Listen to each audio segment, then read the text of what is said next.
Hello, today it is time for my no-buy update. I have been doing a product-specific no-buy for the last few years now, and I like to do a little midway checkpoint halfway through the year. So today I'm gonna update you on how that's going. I do have actually a lot of thoughts on this and like where my mind is at in terms of my consumption. So I wanna spend the first half of the video diving into that, but I will go ahead and leave a timestamp for part 2 where we actually talk about the products and like what I bought, where I'm at in terms of the low buy and how I want to move forward. So if you're just interested in that, I will leave a little like chapter down below. I've been putting chapters on pretty much every video recently, so you can kind of bop around to the parts that you're most interested in. But before we jump into the reflection part, I did just film this look with a throwback palette, kind of in the spirit of using what I have, very no-buy-esque. This is the Too Faced Pumpkin Spice palette. They don't even make this anymore. This was discontinued, but I did do this look, which is really reminding me of like Kelly circa 2018. So if you've been following me for that long, this definitely feels like a look I would have created then, with the very like sharp wing, kind of green on the eyes. It's definitely a little more bold than I tend to wear these days, but I had a lot of fun making this look, and that I filmed for shorts. So I will be posting that tomorrow on my shorts tab. So stay tuned if you want a little tutorial, but let's talk about my thoughts. So I did my first like full-on no-buy quite a few years back on my channel, and it was for a designated amount of time, and I was not purchasing any beauty products in that time period. And I felt like that initial no-buy was so valuable for me to be a little bit more mindful of my habits, because when I would get the inkling to want to purchase something, I kind of had to make the conscious decision to pause and wait and maybe do that after the no-buy was over. And then the nice part was like sometimes once the no-buy was over, I didn't really want that product anymore. But I think having that almost forced pause allowed me to be a little bit more critical about my purchases, but also be aware of my own habits. Because when there aren't really like rules to how you can be shopping and consuming product, it's easy to just kind of get into the swing of things because you're used to just like, oh, I want this blush, I'm gonna buy this blush.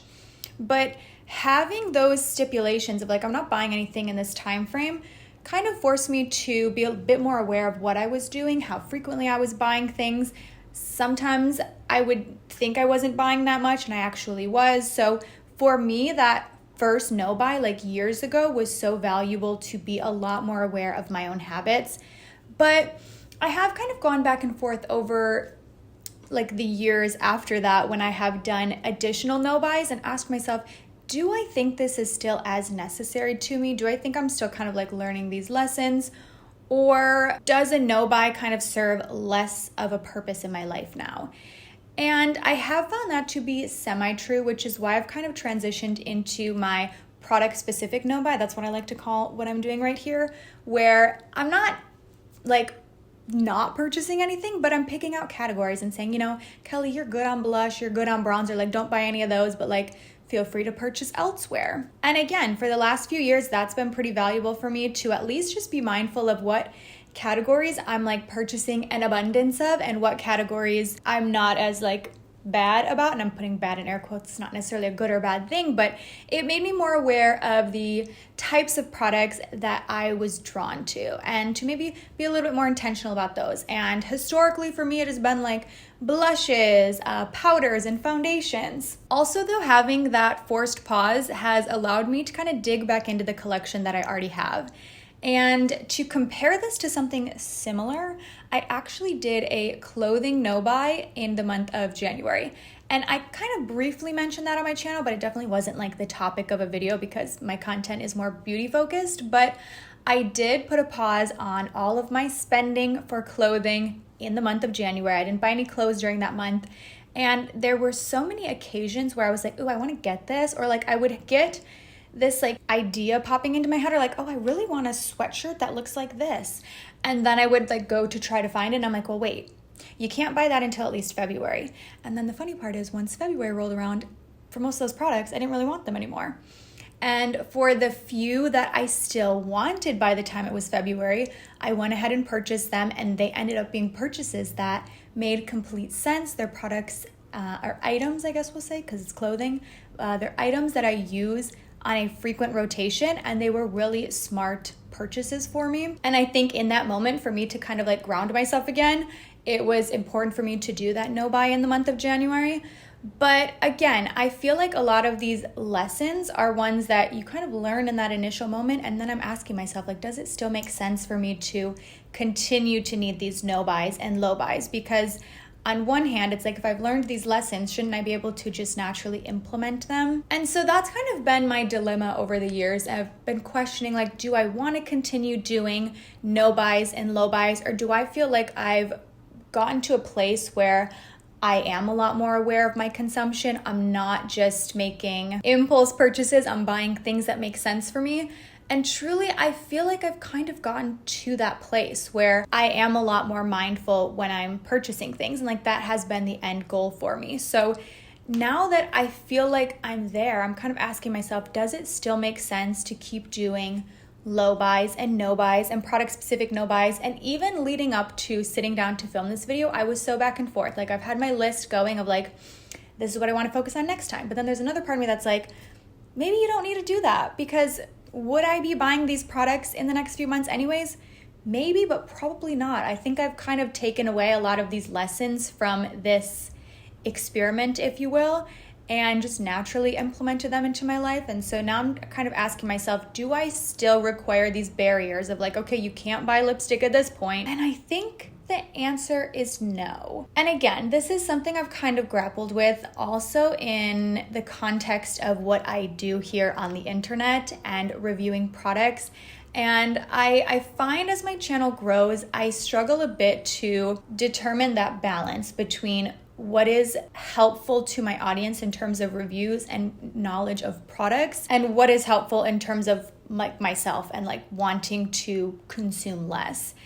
And sometimes I have a hard time really determining that balance between, do I buy this blush to include in this review because it would be helpful for someone else to maybe not buy too many blushes because I am this resource on the internet to share these comparisons? Or do I not buy it because I have enough blushes? You know what I mean? I go back and forth, and it's this question that I don't necessarily think has a clear-cut answer, and I'm still trying to determine how I feel about it. And that's something you'll see reflected in the second half of the video, where I walk us through the actual items that were on my list. Like, the times that I made exceptions and cheated on the no buy, it was for a video. It was like, okay, well, I'm doing a video about this, so I really need this product to kind of round out the video to have the most thorough review. And mindful consumption will always be a pillar of my channel. Like, that's not something I want to stray away from, but as I'm growing as a content creator, it's something I try to really strike a balance between, like,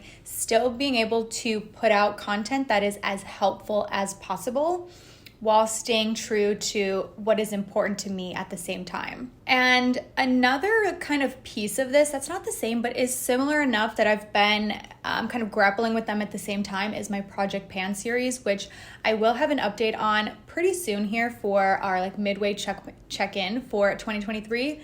And I've gone through a similar journey with project panning, where when I started doing it, I took away so many valuable lessons in terms of how long it takes me to use up products, the frequency in which I'm reaching for products. And I think there was like this big discrepancy between how fast I thought I could use up an item versus how fast I was actually using products up. And just gaining that knowledge has been really valuable to me moving forward, to maybe put a pause on some products and realize, like, you know, just because I hit pan on this powder doesn't mean I need to go repurchase a backup, because I'm not going to use it up anytime soon, even though I have hit pan. Or like, it kind of brought me to a space where I was excited to use items up or see significant progress on them. And I think that was also valuable in this journey of like just being a lot more mindful in terms of my consumption. Don't take a shot every time I say consumption, but I feel like I've gotten to a similar place with project panning, where I'm like, how long do I want to continue doing this? Because in the beginning it was very fun for me, and over the years it's become less fun and exciting for me, and I know that it bums a lot of my viewers out, and that does make me sad, but I just don't look forward to those videos the way that I used to. And I've kind of gone back and forth with like, is that a series that I continue as well?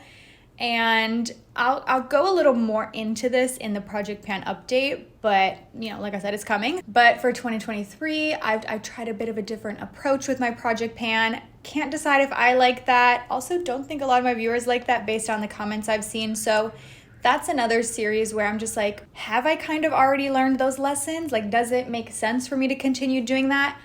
I'm not sure. And I've kind of been thinking about these two pieces in the same way at the same time with like the no buy and the project panning, because they do kind of fall under a similar umbrella.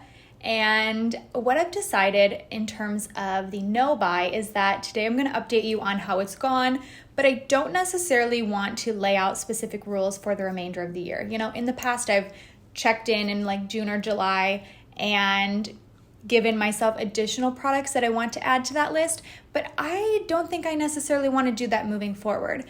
But I have debated like if I still want to do a check-in at the end of the year in terms of like where I feel like I'm at in my consumption, you know, without necessarily putting these like stipulations on like, okay, you can't buy a foundation, you can't do this.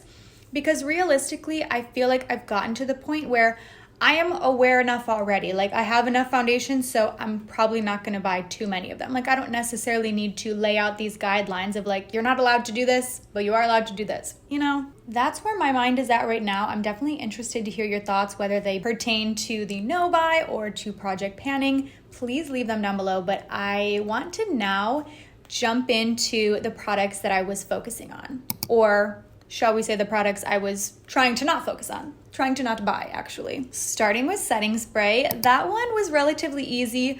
I am not a huge setting spray person, but I know when I put that on the list, this was like the beginning of the new year, and I was seeing a few setting sprays mentioned in end of the year favorites videos that had me thinking, wait, should I buy that super popular setting spray that I keep hearing everyone talk about? So I think having it on this list stopped me from maybe buying that one. But in general, I don't think this was necessarily a category that I was like, oh girl, you got to put that on the list because you're going to buy way too many. No, I don't use setting spray too often, so I feel like it just naturally kind of happened that way. The second one was blush, and I put the cap of 2. The funny part is I thought that I broke the blush no buy, but now thinking back, I have only purchased 2 new ones within that time frame. So technically I stayed within the rules, and you know, I think that's nice. But again, like I said, moving forward, I am already aware of the fact that I have a lot of blushes, and many of those blush tones kind of dupe themselves, and like I have a lot of similar products. So that's something that I'm already going to be mindful of moving forward, and I will just naturally aim to purchase less blushes, even if I'm not specifically writing it down on a list and giving myself a number goal moving forward. I also said palettes. I made the goal to only purchase 1. I did stay within that.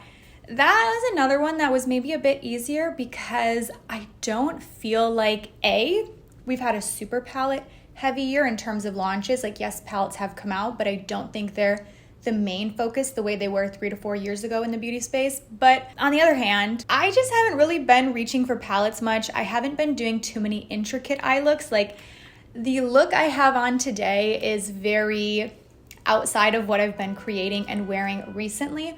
So many of my looks lately have followed like the exact same formula, being all matte and essentially using similar eyeshadow shades in the same placement. Like my thing lately, like maybe the look will be cool toned, neutral, warm tone, like the colors will vary, but I've kind of been using the same placement every time.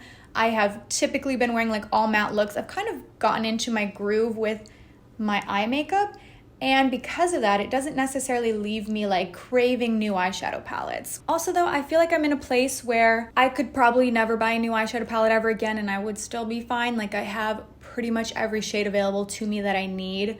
And that's not to say I'm not like tempted occasionally by eyeshadows, but I know that I have enough. And again, I feel like that mindset kind of echoes what I said about blush, where I don't necessarily need to put eyeshadow on a list of like, no, you can't buy that, because I probably won't buy too many eyeshadow palettes because I'm already using what I have, which is obviously the goal, and I'm not necessarily craving something new. Powder, I put the top of 2, that didn't make sense, but I put like a cap of 2, and I stayed within that, which is surprising because you know I have a problem when it comes to powder. But I will say, I feel like the 2 that I purchased, again, it was for a video, so I still feel like that was valuable to be able to have that. They were 2 powders from NYX. I did Actually, on Friday, it was the best and worst of NYX. I can leave it linked down below. I've been working through like best and worst of different drugstore brands for the last year or so. So NYX was the most recent on my list, but I've also done like Essence, e.l.f., Milani. And for that video, I wanted to have that powder there to be able to reference because, again, I think it's valuable information for me to be able to share in that video. The fifth thing that was on my list was cream bronzer. And it's probably a good thing this was on my list because that category has kind of been tempting me lately, but cream products already expire pretty quickly. So I just want to be aware of how many I'm consuming. And so, I held off on those. But again, moving forward, like I'm already aware of that. I know I don't need to buy too many cream products because they go bad fast and I can't necessarily use them up in time. So that's something I'm going to be conscientious of as I'm going forward, even if it's not specifically on a list. So that is where my mind is right now. I'm really interested to hear your thoughts. Doing these no buys and low buys over the years, I think has been so valuable. And I feel like they kind of did what they needed to do. I went into this wanting to be more aware of what I was doing. And now I feel like I'm at a place where I have taken the knowledge from that and I can move forward without necessarily having to keep these like strict lists from now on. But I really hope you enjoyed this update. Thank you so much for watching, and I will go ahead and see you in my next video. Bye.